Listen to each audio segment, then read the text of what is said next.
What's up, it's your boy SurferDolph with another video, and today we are reacting to Odds1out. My horrible spelling, spelled it wrong. HORIBAL SPELLING. So let's just get right into the video. Okay, class, spell Wednesday. I don't know how to spell Wednesday. Well, James, just sound it out. Oh, okay.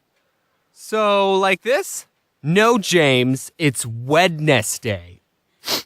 You said sound it out, and that's how you sound it out. You think you have it bad? Do is spelt with an X. I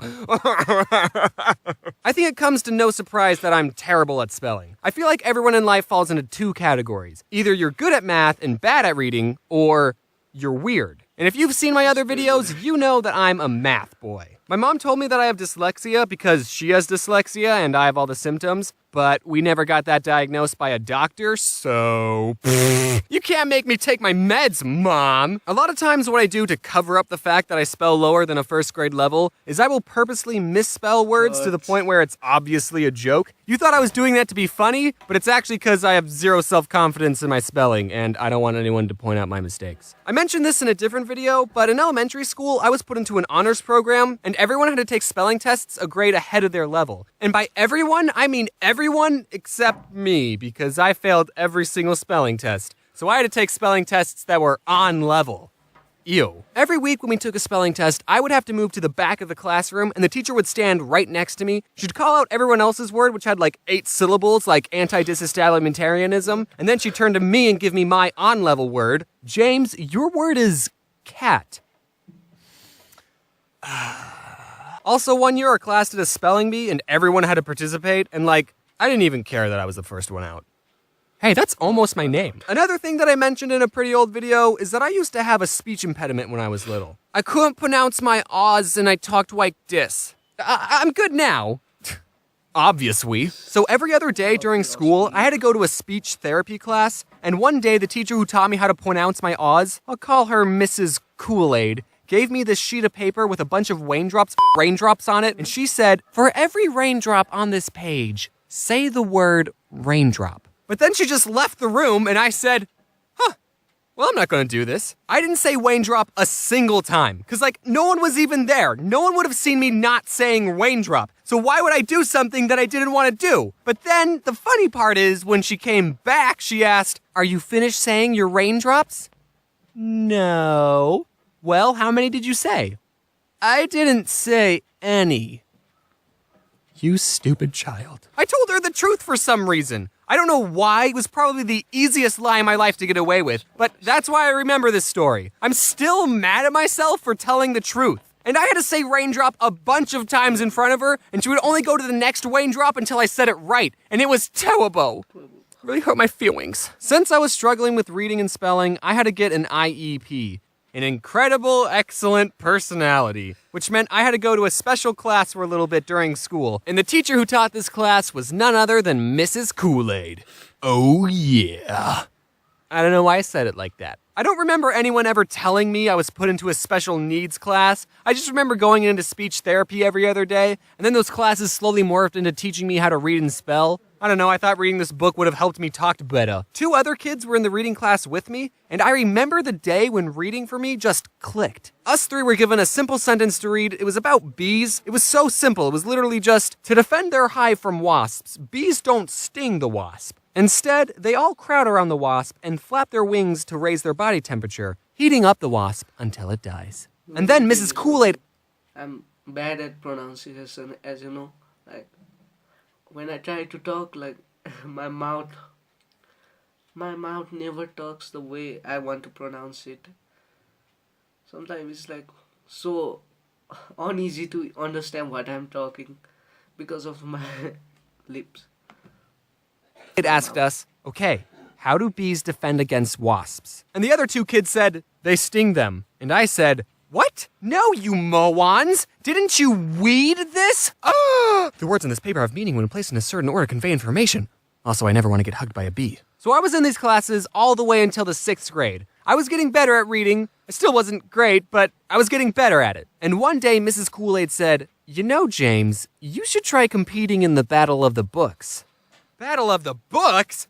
Battle of the Books? Battle of the Books! Finally, reading sounds fun! At my school, Battle of the Books was this competition where students were given a list of 4 books to read within a time limit of 2 months. I don't remember how long it was. And after however many months it was, the contestants would sit in an auditorium and take turns answering questions about the books. And whoever got the most questions right would get a pizza party. And that's where the battle part comes in. We'd kill each other for pizza. And then there were 2 more rounds, each with 4 more books, so there was a total of 12 books you had to read. And we were allowed to be with a partner, so my partner was TJ. Hey TJ, do you remember Battle of the Books? Yeah, man, it was great. Now you're probably thinking that 4 books in 2 months isn't that hard, especially since they're kids' books. But as someone who didn't read any books on my own outside of school, it was a challenge. But I discovered a way to cheat the system.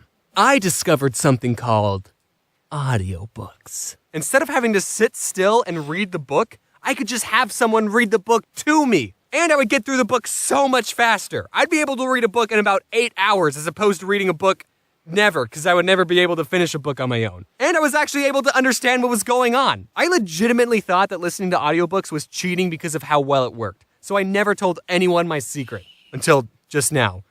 Please don't tell anyone. Also, I didn't just turn on an audiobook and start playing video games. No, I sat in my bed next to the CD player and followed along with the book, and sometimes I even took notes. I've wanted to talk about my love for audiobooks for so long, but I can't, because then people will think I'm getting paid by a certain company, but I'm not, and I'll prove it. Instead of wasting your money on quality audiobooks made by professionals, you guys should all check out LibriVox.org, where you can listen to free public domain audiobooks, which means there's only old-timey classical books on it, like Aesop's Fables, which in my... and I'll prove it. Instead of wasting your money on quality audiobooks made by professionals, you guys should all check out LibriVox. I'll definitely check it.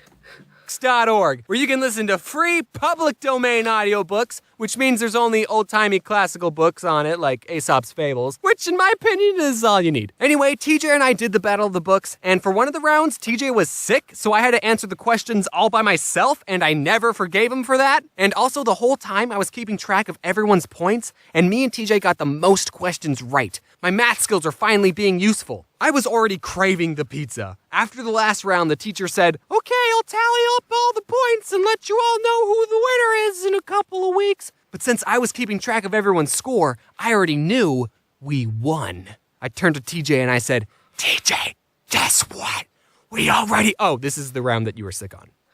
How did I not notice that until just now? But then a couple of weeks go by and I'm not hearing any news about a pizza party. I was expecting to walk into class one day and there would just be a pile of pizza boxes waiting for me. But that never happened. The teacher in charge of the competition was the librarian. So one day I went up to her and I asked, "So, did you ever say who won the Battle of the Books? Also, my favorite pizza is barbecue chicken." And she said, "Oh, these 2 5th graders won." So the Battle of the Books was for both 5th and 6th graders. I was a 6th grader, so I went to all the 6th grader battles. But apparently, there was some low-life 5th grader who got every single question right and stole my pizza party! And that taught me a valuable lesson. Even when you work hard, you don't always get what you want in life. But that's okay. Because one day, you'll be an adult and you can buy all the pizza you want without having to read first. That's... Hello there. Okay guys, that's much for today, and check out the Odds1out video, links in the description, and peace.